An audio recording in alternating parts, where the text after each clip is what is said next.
City India news, महाराष्ट्रातील लोकप्रिय news channel.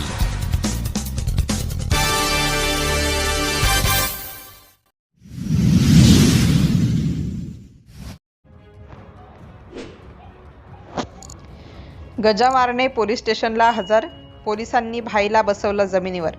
Bhajap नेते आणि केंद्रीय राज्यमंत्री मुरलीधर मोहोळ यांच्या निकटवर्तीय देवेंद्र जोग यांना मारहाण प्रकरणाला अखेर पूर्णविराम मिळाला आहे।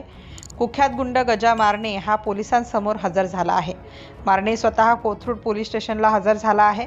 पुणे शहरातील कोथरूडमधील भेलकेनगर चौकात मुरलीधर मोहोळ यांच्या कार्यकर्त्याला गजा मारणेच्या गुंडांकडून बेदम मारहाण करण्यात आली होती। या प्रकरणी अखेर पोलिसांनी गजा मारणेला सुद्धा अटक केली आहे। यापूर्वी 3 आरोपींना अटक केली होती। आणखी 2 आरोपी फरार आहेत, त्यांचा शोध घेणे सुरू आहे। या प्रकरणात फरार असलेल्या गजा मारणेला आम्ही अटक केली। गजा मारणेची संपूर्ण चौकशी झाल्यानंतर उद्या मंगळवारी कोर्टात हजर केलं जाईल, अशी माहिती पोलिसांनी दिली। नेमकं प्रकरण काय? पुण्यातील कोथरूड परिसरात शिवजयंतीच्या दिवशी मुरलीधर मोहोळ यांचे निकटवर्ती असलेले देवेंद्र जोग यांना मारहाण केल्याप्रकरणी गजा मारणेला अटक करण्यात आली आहे। या मारहाणीत तरुणाच्या नाकाला आणि पायाला गंभीर दुखापत झाली होती।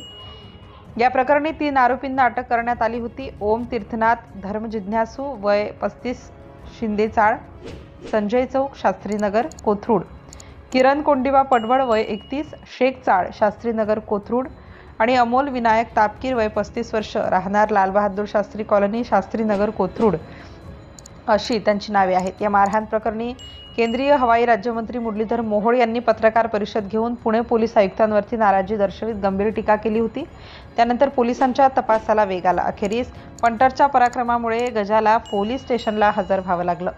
पोलिसांनी गजा मारणेला इतर गुन्हेगारांप्रमाणे फरशीवर खाली बसवलं। गुन्हे दाखल करण्याची पुढील प्रक्रिया अद्याप सुरू आहे। सिटी इंडिया न्यूजसाठी कार्यकारी संपादक संदीप पांचाळ।